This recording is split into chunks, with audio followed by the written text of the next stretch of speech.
Boa noite, meus queridos irmãos e irmãs, graça e paz do nosso Senhor e Salvador Jesus Cristo.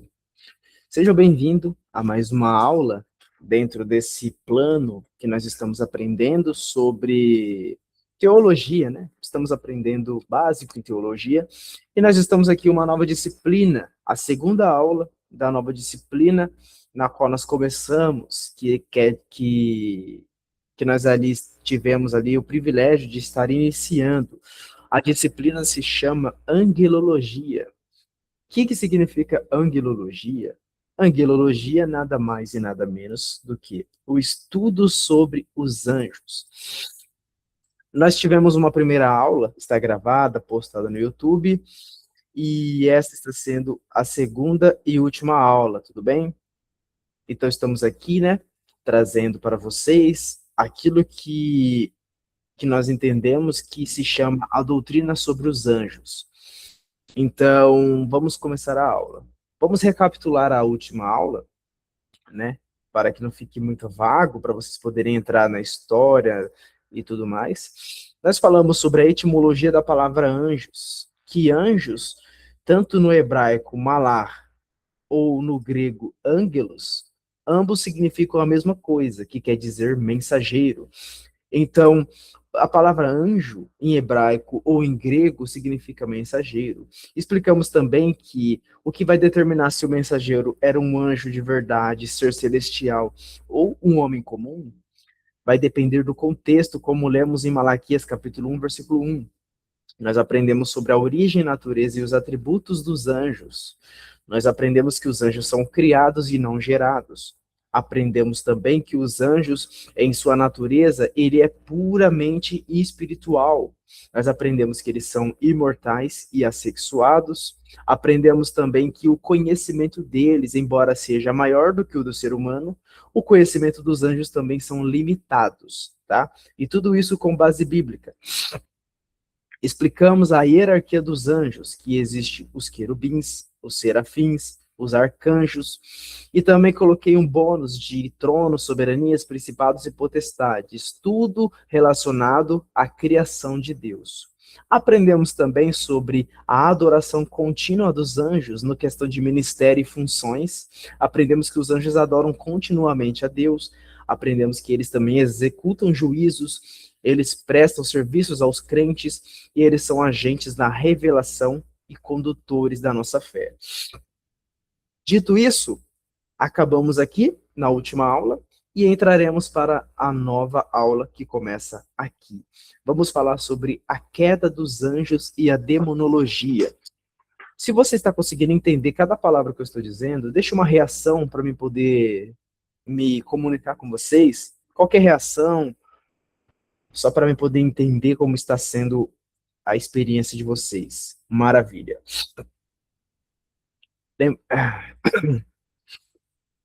Essa é a aula final acerca dos anjos, porque aprendemos na primeira aula algumas dessas coisas, e agora estamos caminhando para a última aula, tudo bem?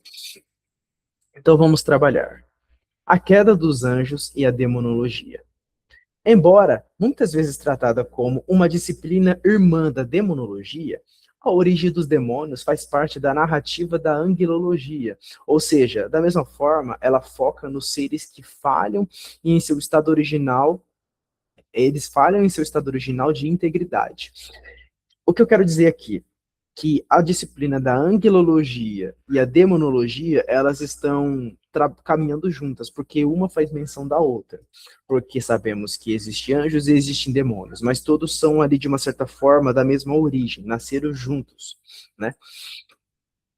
E vamos aprender primeiramente sobre a queda dos anjos, a questão do estado original e a rebelião. Eu convido você a abrir comigo sua Bíblia em Judas capítulo 1, versículo 6, e depois abriremos em 2 de Pedro, capítulo 2, versículo 4. Vamos de trás para frente. Judas, o penúltimo livro da Bíblia, só tem um capítulo. Vamos abrir o seu versículo de número 6. Eu vou abrir no celular para ficar mais rápido para vocês acompanharem. Talvez eu possa ler aqui e a versão possa estar um pouco diferente, mas ambos têm o mesmo significado, mas escrito com palavras diferentes.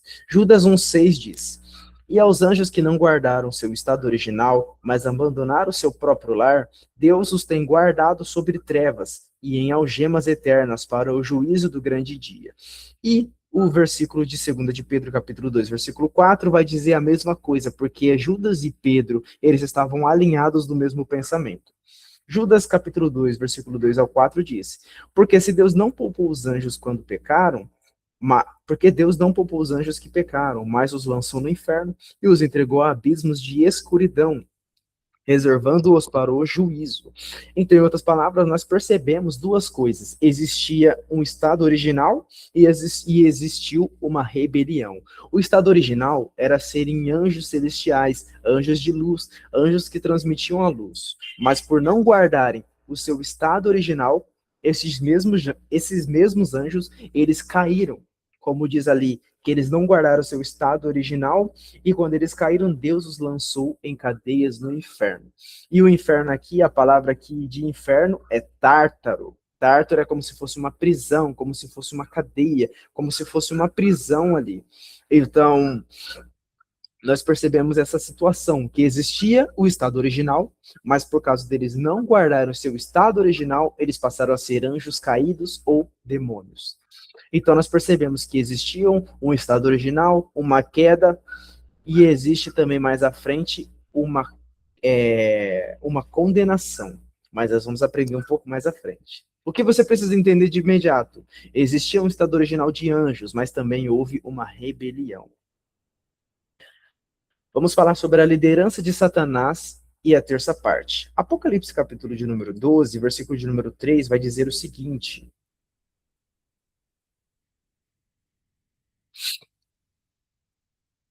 E foi visto no céu outro sinal. Aparecia um grande dragão vermelho, com 7 cabeças e com 10 chifres, e sobre as cabeças dele havia 7 diademas. A sua cauda arrastava consigo um terço das estrelas do céu, as quais lançou para a terra. E o dragão deteve-se diante da mulher que estava para dar à luz, a fim de devorar o filho dela, assim que nascesse. Versículo 7. E houve uma batalha no céu. Miguel e os anjos pelejaram contra o dragão, e o dragão também pelejou com os seus anjos, mas não prevaleceram, nem se encontrou mais lugar, nem se encontrou mais o lugar deles no céu. Então você pode perceber que houve uma batalha, houve uma rebelião e houve uma queda. Aqui, como podemos entender, a figura do dragão representa o próprio diabo, o próprio Satanás. Aí no versículo de número 4, vai trazer uma ideia de que ele arrastou a terça parte das estrelas, ou seja, arrastou a terça parte dos anjos. E nós podemos entender que esse dragão, com a sua rebelião, com a sua trairagem, ele lançou ele juntou consigo, trouxe consigo uma terça parte dos anjos, e ali vamos observar que eles são anjos caídos. E houve uma queda na qual Miguel ele guerreia contra Satanás, e ali ele é lançado para fora, ele é lançado do céu. Houve uma briga ali espiritual, e nosso Deus, com os seus anjos, foi vitorioso. Mas alguém poderia falar assim, mas onde nós podemos entender que que houve realmente uma queda e tal? Só tem esse versículo? Será que só esse versículo é o suficiente? Temos também Lucas, capítulo de número 10, versículo de número 18, as palavras do próprio Jesus que diz, é,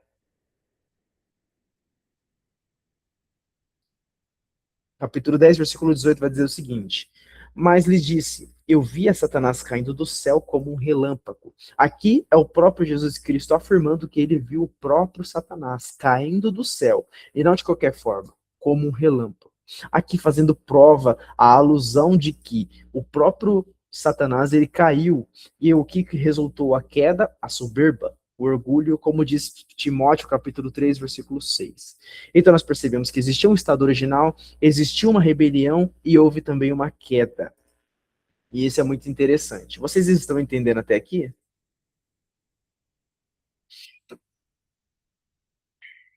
Maravilha.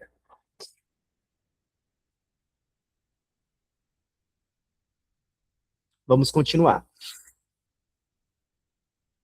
Eu queria deixar para vocês aqui uma situação o seguinte, vocês não são obrigados a concordar comigo, tá, meus irmãos? Mas isso é interessante passar, até porque está dentro do contexto da angelologia.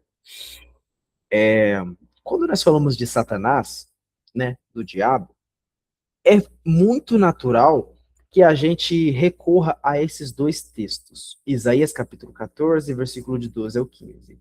E Ezequiel capítulo 28, versículo 12 ao 17. O versículo de Isaías vai dizer mais ou menos assim: Como caístes do céu, ó estrela da manhã, filho da alva, tu que debilitava as nações, e tu dizia que eu serei grande como o Altíssimo, e tudo mais e tal. Então aí a gente tem esse costume de usar esse texto. E o de Ezequiel, que ele é chamado de querubim da guarda, que ele era brilhante como o brilho das pérolas e alguma coisa assim, e nós temos o costume de aludir, afirmar de que esses versículos falam de Satanás. Mas, na verdade, eles não falam de Satanás. Esses versículos que nós falamos, principalmente o de Isaías, como caístes do céu, estrela da manhã, filho da alva, tu que debilitava as nações, tu dizia que seria grande como acima do Altíssimo e tal, não sei o quê. Então a gente tem esse costume de afirmar de que esses textos afirmam que é Satanás. O que acontece aqui? O texto é literal, é uma profecia literal. De Isaías, é uma profecia que vai tratar acerca do rei da Babilônia, e a de Ezequiel vai tratar acerca do rei de Tiro. Vocês estão conseguindo entender?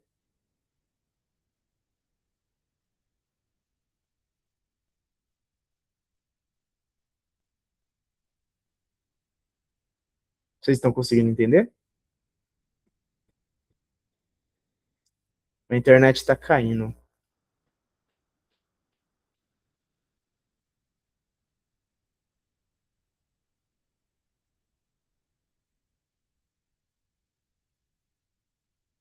Acho que a internet caiu. Vocês estão aí?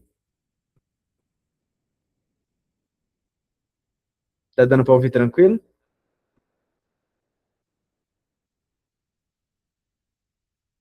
Maravilha. Aqui tá carregando que minha internet caiu, mas não sei o que aconteceu. Mas vocês me dão um toque, tá?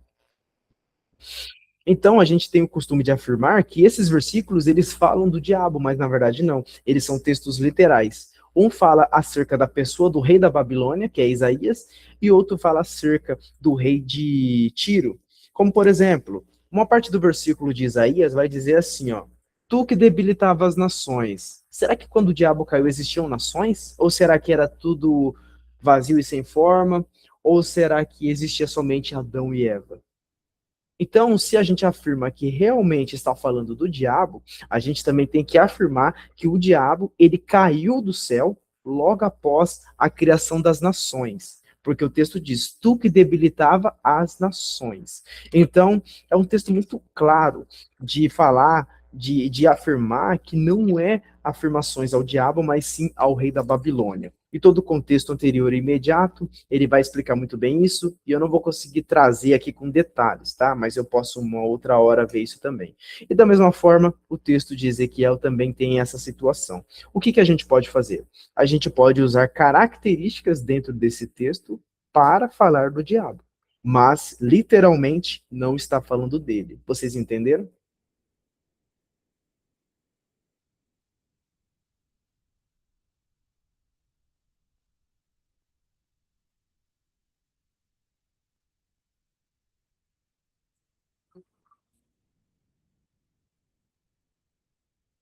Beleza, vamos continuar para o próximo tópico.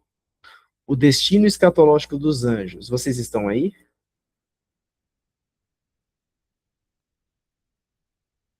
Desculpa estar perguntando sempre, irmãos. Eu estou preocupado porque na minha rede está aparecendo que está carregando a conexão, que eu perdi a conexão. Mas eu estou olhando aqui, está tudo conectado. Eu não sei o que aconteceu, então eu vou estar sempre perguntando para vocês.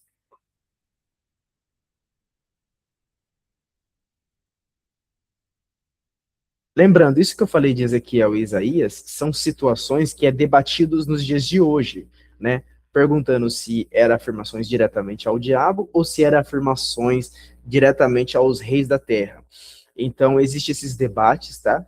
Eu estou ensinando para vocês os dois lados, mostrando os dois lados, tá? Mas fazendo mais alusão aos lados dos reinos e os reinados. Pulando para o quinto tópico, esse é o penúltimo tópico. O destino escatológico dos anjos. A angelologia também aborda o papel final desses seres, esses seres no encerramento da história humana e no julgamento final. Vamos falar sobre presença na segunda vinda. Os anjos acompanharam Cristo em sua manifestação. Quando você vai ler Mateus capítulo 25, versículo 31, vai dizer assim, ó: quando vier o Filho do Homem em sua glória e todos os seus anjos com ele, então ele se assentará no trono.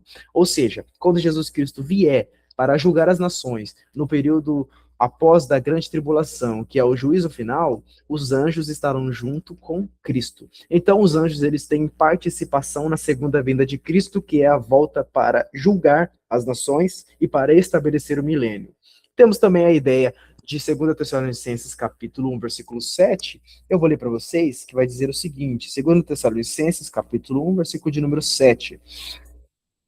E a vocês que estão que estão sendo tribulados, daremos alívio juntamente convosco, quando do céu se manifestar o Senhor Jesus com os anjos do seu poder. Então, quando Jesus aparecer, os anjos estarão com ele na sua presença. Isso é claro, isso é notório. Quando Jesus Cristo vier, ele não virá sozinho, ele virá com os anjos. Aí surge uma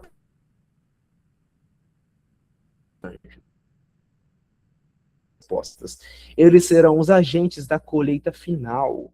Olha que interessante. Eu vou abrir para vocês Mateus capítulo 13, versículo 39.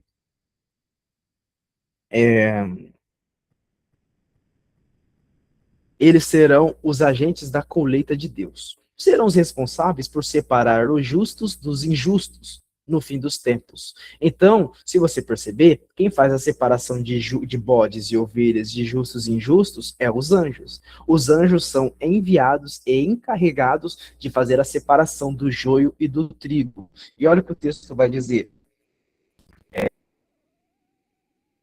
Mateus 13, 39. O inimigo que o semeou é o diabo, e os ceifeiros.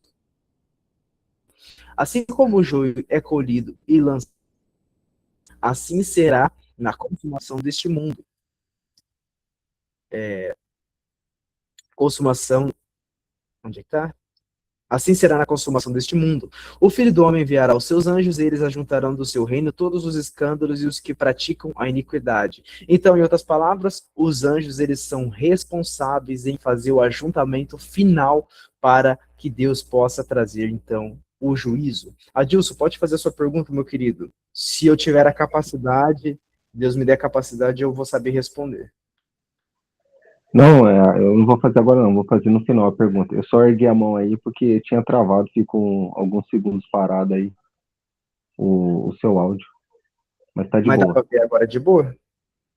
Não, agora dá, tranquilo. Eu tô preocupado com isso, tá aparecendo toda hora que a minha internet tá carregando assim, ó. Eu tô preocupado de cair. Mas não, mas agora dá onde... pra ouvir, tranquilo. Oh, maravilha, vamos ver até onde que dá pra caminhar. Beleza. Então, concluindo aqui, os anjos, eles são agentes diretos na colheita final, ou seja, eles fazem a separação de joio e trigo, bodes e ovelhas, e justos e injustos. E também temos a questão do julgamento dos anjos caídos, ou seja, os demônios. A Bíblia afirma que os homens redimidos participarão do... Peraí. Ah, tá.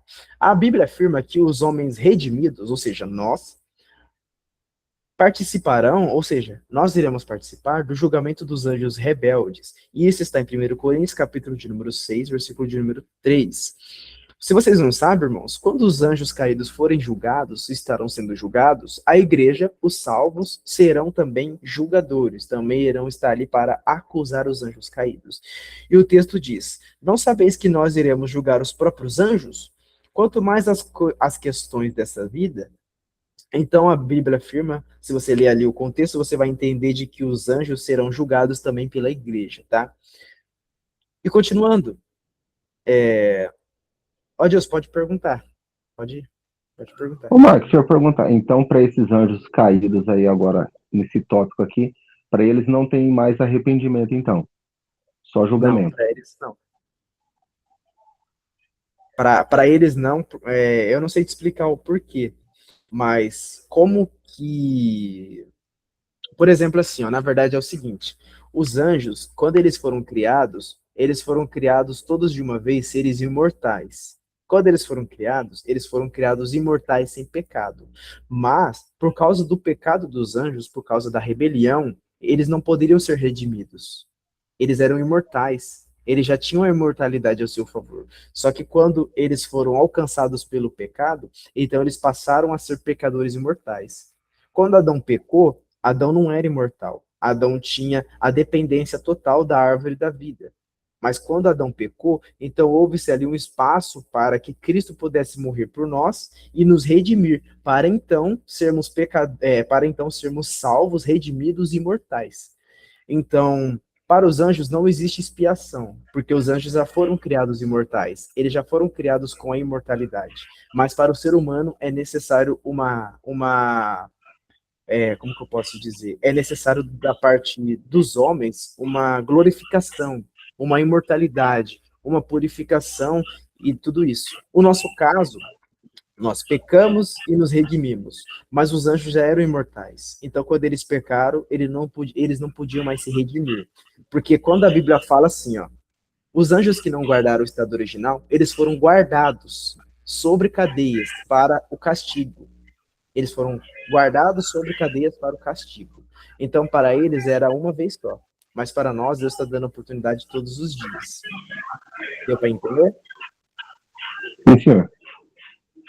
É que tem muitas coisas na Bíblia que o próprio Jesus Cristo deixou oculto para nós. Então, o que a gente consegue entender é por essa linha que nós caminhamos. A gente pega a ideia de queda e alinha com a ideia da imortalidade dos anjos. Por exemplo, Judas e Pedro, eles são os que melhores falam isso. Quando eles pecaram, não guardaram o estado original, então ali eles foram guardados sobre cadeias.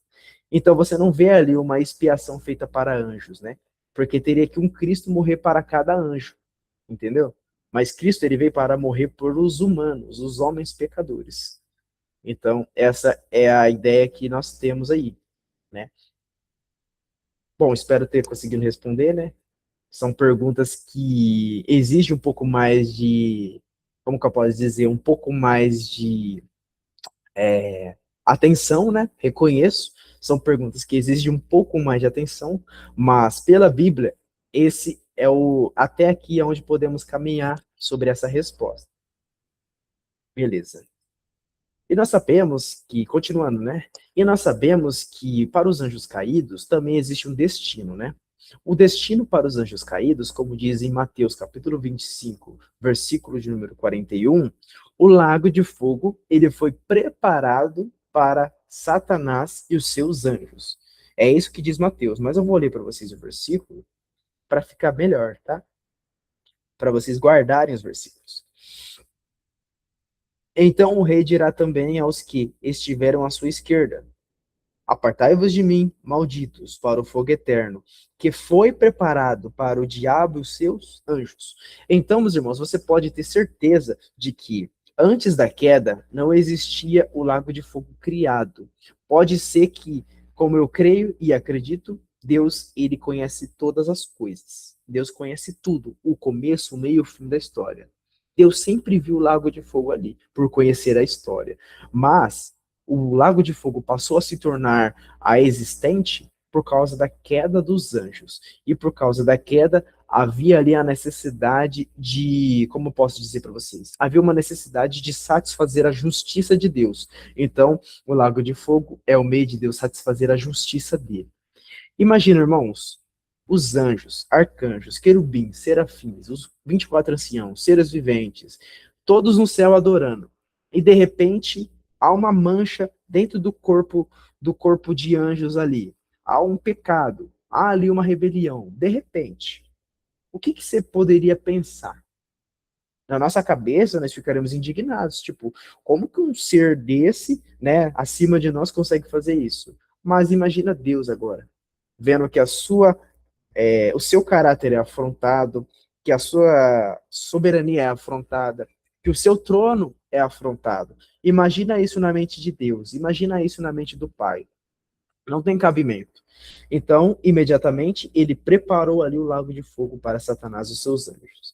E temos também Apocalipse, capítulo 20, versículo de número 10, que vai dizer o seguinte: E o diabo que os enganava foi lançado no lago de fogo e de enxofre, onde já se encontraram a besta e o falso profeta, e serão atormentados de dia e de noite pelos séculos dos séculos. Então, naquele grande dia, no dia do juízo final, Satanás, o anticristo e o falso profeta serão lançados no lago de fogo que arde como enxofre. Então, o próprio diabo já tem o seu destino. Os homens vão por quê? Os homens vão porque escolhem. O lago de fogo, como diz Mateus 25:41, foi preparado para os anjos, Satanás e os seus anjos. Por que o ser humano vai para lá? Porque o ser humano decide se tornar um rebelde. E quando o ser humano decide se tornar um rebelde, ele passa a ser associado do diabo. Ou seja, ele tem associação, participação e irmandade com o diabo. É por isso que muitos homens estão caminhando para o inferno e não sabem, porque os seus atos, as suas condutas e os seus pecados, eles estão levando essas pessoas para mais próximo do diabo. E o destino do diabo é o lago de fogo. Então, dessas pessoas também serão lago de fogo. Vocês entenderam até aqui, antes de pular para o tópico final? Maravilha. Feliz de saber que vocês estão entendendo. Quem quiser, depois eu posso mandar no privado de cada um o PDF com os detalhes dessa aula. Então, vamos partir para o último tópico e para o encerramento. Último tópico. Os anjos na vida ministerial. Os anjos na vida, no ministério e na paixão de Cristo. Aqui, irmãos, vocês conhecem a história. Eu vou citar resumidamente para vocês a questão da atuação dos anjos na história de Cristo, né? Quais são os momentos que os anjos participaram na história de Cristo quando veio ao mundo? Primeiramente, no nascimento e no anúncio. Quando Jesus Cristo ele foi anunciado, o seu nascimento, ele foi anunciado pelo anjo Gabriel em Lucas 1, 26 ao 38. Mas quando Jesus nasceu, os anjos vieram adorá-lo juntamente com os magos do Oriente, mas os anjos, eles desceram com um coro celestial e ali adoraram ao menino que havia nascido. Após a tentação de Jesus no deserto, também em Mateus capítulo de número 4, nós podemos observar que Jesus ele foi tentado, mas após a tentação, Jesus Cristo ele foi ali servido um banquete, ele foi ali de uma certa forma servido pelos anjos. Então os anjos vieram e serviram a Jesus. Quando Jesus ele estava em agonia no Getsemane, que ali ele suou gotas de sangue, com o sentido de que a sua alma estava angustiada e ele estava ali preocupado com a sua morte. Então, os anjos vieram para o consolar e para os confortar.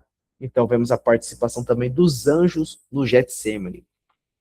Nós vemos também a questão de que Jesus Cristo, na sua ressurreição, os anjos ali, quando, se eu não me engano, foi Maria, eu não me recordo quem foi, acho que foi Maria. Quando Maria foi até o túmulo, ela viu um ser ali, né, um anjo com aspecto de um relâmpago, que ele disse que por que procura dentre os mortos aquele que está vivo? Vai e diz aos outros que Jesus Cristo não está mais aqui, mas ele vive. Se eu não me engano, é isso que está escrito no texto. Mas os anjos, eles tiveram a autoridade de Deus para comunicar àquela mulher de que Jesus havia ressuscitado. E quem que moveu a pedra do túmulo foi os próprios anjos, foi o próprio anjo, aliás. Então nós podemos observar que os anjos têm participação direta na vida de Jesus. E eu te acrescento mais um. Que eu não coloquei aqui. Quando Jesus, em Atos capítulo de número 1, ele estava subindo aos céus, após ficar 40 dias ensinando os discípulos, ele sobe ao céu, os seus discípulos começam a observar.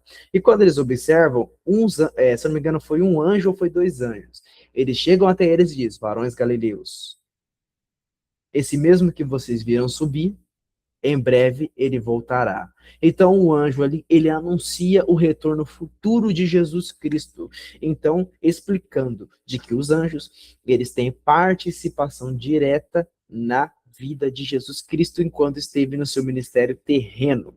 E quando subiu ao céu também, como despedida, ele teve os anjos a sua participação. Ok? Vocês entenderam a aula de hoje?